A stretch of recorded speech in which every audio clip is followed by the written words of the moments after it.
नमस्कार, मी प्रियांका लाठी. बातमीपत्रामध्ये आपलं स्वागत. बातम्यांचा वेगवान आढावा घेऊयात. पाहूयात 25 मिनिटं 50 बातम्या. नांदेडच्या शहराजवळच्या वाजेगाव पुलावरून गोदावरी नदीचं पाणी वाहत आहे. या पुराच्या पाण्यात तरुण स्टंटबाजी करत असल्याचं पाहायला मिळत आहे. व्हिडिओ व्हायरल झाल्यानंतर ग्रामीण पोलिसांनी तातडीने त्या दोन्ही तरुणांना ताब्यात घेतलं. दक्षिण सोलापूर तालुक्यातील झालेल्या मुसळधार पावसामुळे तलाव तुडुंब भरून वाहू लागलेत. होडगी गावातील पाणी पातळी वाढल्यानं तलावातील माशांसह पाणीही रस्त्यावर आलंय. त्यामुळे नागरिकांनी मासेमारीचा आनंद लुटला. सोलापूर जिल्ह्यात मुसळधार पावसाचा पशुपालकांना फटका बसलाय. अक्कलकोट तालुक्यात झालेल्या पावसामुळे पशुपालकांची जनावरे वाहून गेली आहेत. त्यामुळे प्रशासनाने याची दखल घेऊन नुकसान भरपाई द्यावी अशी मागणी पशुपालकांनी केली आहे. वर्ध्याच्या सेलू तालुक्यातील बोर प्रकल्पाचे 5 दरवाजे उघडण्यात आले आहेत. बोर धरणातून पाण्याचा विसर्ग सुरू करण्यात आलाय. त्यामुळे नदीकाठच्या गावांना सतर्कतेचा इशाराही देण्यात आलाय. पैठणच्या जायकवाडी धरणात पाण्याची आवक वाढल्यानं पुन्हा 12 दरवाजे अर्धा फुटानं उघडण्यात आलेत. गोदापात्रामध्ये 6288 क्युसेक विसर्ग केला जातोय. जायकवाडीचे दरवाजे उघडण्याची ही तिसरी वेळ आहे. तर सध्या धरणामध्ये 7073 क्युसेक वेगानं पाण्याची आवक होतीये. काँग्रेस खासदार प्रणिती शिंदे यांनी सोलापुरातील अतिवृष्टी भागाची पाहणी करत नागरिकांशी संवाद साधला. शहरातील विविध भागांना भेटी देत पाणी शिरलेल्या वसाहतीमध्ये देखील नागरिकांची त्यांनी भेट घेतली. परभणी जिल्ह्यात सर्वदूर मुसळधार पावसाची बरसात सुरू आहे. त्यामुळे नदी नाल्यांना मोठ्या प्रमाणामध्ये पाणी आलंय. पूर्णा परभणी राज्य महामार्गावर देखील या पावसाचा परिणाम झाला असून हा पूलही पाण्याखाली गेलाय. त्यामुळे वाहतूक पूर्णपणे ठप्प झाली आहे. परभणी जिल्ह्यात पुन्हा एकदा मुसळधार पावसाने हजेरी लावली. पूर्णा तालुक्यातील पांगरा ढोणे येथील शाळेला पाण्याने वेढा दिलाय. शाळा आणि परिसर पाण्याखाली बुडाल्याने विद्यार्थ्यांना देखील सुट्टी जाहीर करण्यात आली आहे. यंदाच्या मान्सूनचा परतीचा प्रवास येत्या 15 सप्टेंबर पासून सुरू होणार असल्याचा अंदाज भारतीय हवामानशास्त्र विभागाने वर्तवला. दुसरीकडे बंगालच्या उपसागरामध्ये तयार झालेल्या कमी दाबाच्या क्षेत्रामुळे राज्यामध्ये पुढील 3 दिवस सर्वदूर पावसाची शक्यता असल्याचंही हवामान विभागाने म्हटलंय. मागील काही दिवसांपासून राज्यात पावसाने विश्रांती घेतली आहे. त्यामुळे सध्या उकाडा आणि उन्हाचा ताप सहन करावा लागतोय.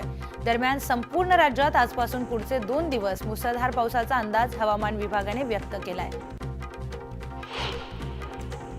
वर्ध्याच्या हिंगणघाटामध्ये पावसाचं पाणी घरांमध्ये शिरलंय. त्यामुळे घरातील साहित्याचं नुकसान झालं. 60हून अधिक घरांमध्ये पाणी शिरल्याचं पाहायला मिळालंय. वर्धा जिल्ह्याला पावसाने चांगलंच झोडपलंय. वर्धा राळेगाव कारंजा सावरडोह चाणकी भगवा मार्गावर पाणी साचलंय. रस्ते बंद झाल्याने विद्यार्थ्यांना त्याचा फटका बसलाय.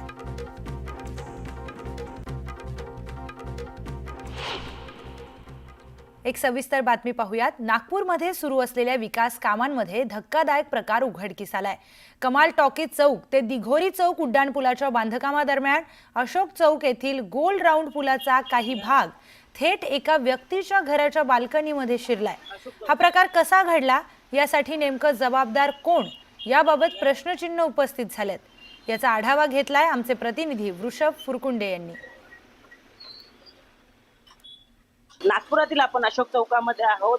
कमाल टॉकीज ते दिघोरी चौक हा उड्डाणपूल तयार होत आहे. हा उड्डाणपूल मोठ्या प्रमाणात उड्डाणपूल तयार केला जाणार आहे. हा सर्वात मोठा लांब पल्ल्याचा उड्डाणपूल तयार केला जात आहे. परंतु हा जो अशोक चौकामध्ये राऊंड पद्धतीचा आलेला आहे, या राऊंड मध्ये बांधकाम सुरू असताना एका घराच्या आतमधून बाल्कनीमधून हा राऊंड गेलेला आहे. घर सध्या स्थितीत उपस्थित असताना तिथे लोक राहत आहेत आणि तरीही हे उड्डाणपुलाचं काम आतमध्ये स्ट्रक्चर बांधण्यात आलेलं आहे. स्ट्रक्चर पाहून अनेक लोक आश्चर्यचकित करत आहेत. त्यासोबतच महानगरपालिकेच्या अधिकाऱ्यांनी सुरक्षेच्या दृष्टीने सगळा विचार केला आहे का, त्यासोबतच हा कशा पद्धतीने बांधला आहे, नेमकं काय कारण आहेत, हे सगळं पाहण्यासारखं आहे. यासोबतच आपण या घराच्या मालक प्रवीण पात्रेजींसोबत बोललो होतो, तर ते म्हणाले की हे यावर महानगरपालिकेच्या अधिकाऱ्यांशी आमचं तशा पद्धतीचं काही चर्चा झालेली नाही. नेमकं जर सुरक्षेच्या दृष्टीने काही अडचणी आल्या तर नेमकं कोण जबाबदार राहणार हा मोठा प्रश्न उपस्थित होतोय. ऋषभ परकुंडे, न्यूज 18 लोकमत, नागपूर. कारण काय पूल बनतोय का कारण काय असणार आहे ते? आपलं काही महानगरपालिकेच्या कर्मचाऱ्यांसोबत किंवा अधिकाऱ्यांसोबत बोलणं झालंय का?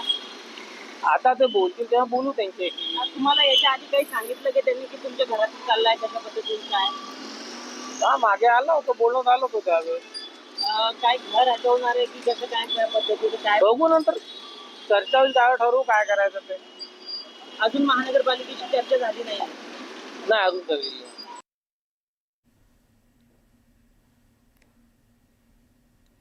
पुढची महत्त्वाची बातमी. रत्नागिरी जिल्ह्यातील समुद्र किनाऱ्यावर पर्यटकांच्या बेफिकीर हुल्लडबाजीचा प्रकार समोर आलाय. 2 दिवसांपूर्वी कर्दे समुद्र किनाऱ्यावर भरधाव वेगाने चालवत असलेली कार पलटी झाली होती. ही घटना ताजी असतानाच आज शनिवारी सकाळी हर्णे बंदरामध्ये आणखी धक्कादायक प्रकार समोर आलाय. काही पर्यटकांनी कार थेट समुद्रामध्ये चालवत जीव धोक्यात घातलाय. समुद्रात वाहन नेण्यास स्पष्ट मनाई असताना देखील पर्यटकांनी हा प्रकार केल्यानं संताप व्यक्त केला जातोय. तर अशा लोकांवर कारवाई करण्याची मागणी स्थानिकांनी केली आहे.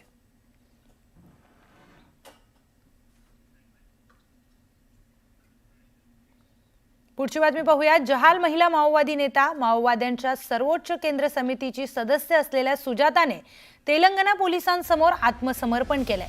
सुजाता ही 1982 पासून माओवादी संघटनेमध्ये सक्रिय असून सुरुवातीच्या काळामध्ये गडचिरोली जिल्ह्यात अनेक वर्षातील सक्रिय होती. नंतर दंडकारण्यामध्ये तिने खूप महत्त्वाची भूमिका बजावली. अनेक हिंसक घटनांमध्ये तिचा प्रत्यक्ष सहभाग आहे. ती माओवाद्यांच्या संघटनेमध्ये महत्त्वपूर्ण असलेला नंतर पश्चिम बंगालमध्ये ठार झालेला मोठा माओवादी नेता किशनजीची पत्नी असून तिच्यावर सगळ्या राज्यामध्ये मिळून 4 कोटींपेक्षा जास्तीचं बक्षीस आहे. महिलांना गेल्या 40 वर्षांमध्ये संघटनेत दाखल करण्यामध्ये सुजाताने महत्त्वाची भूमिका बजावली आहे. तेलंगणा पोलिसांसमोर सुजाताने आत्मसमर्पण केलं असून आज पोलीस त्याची अधिकृत घोषणा देखील करणार आहेत. सुजाताच्या आत्मसमर्पणामुळे माओवादी संघटनेला मोठा हादरा बसणार आहे.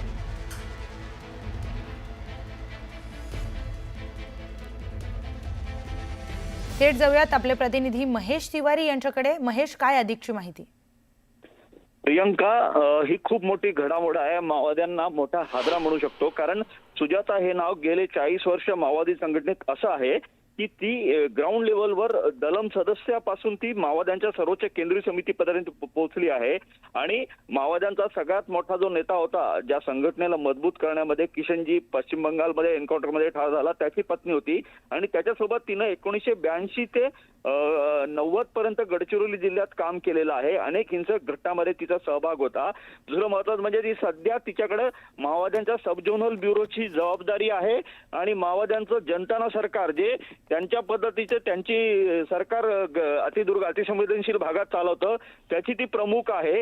आणि माओवाद्यांकडून ज्या भागात शेती आणि इतर गोष्टी केल्या जातात त्याचे ती व्यवस्थापन पाहते. महत्वाचं म्हणजे हिंसक घटनांमध्ये ती प्रत्यक्ष सक्रिय सहभागी होती. आणि तिची कार्यपद्धती आपण जर बघितली तर ती पदवीधर आहे.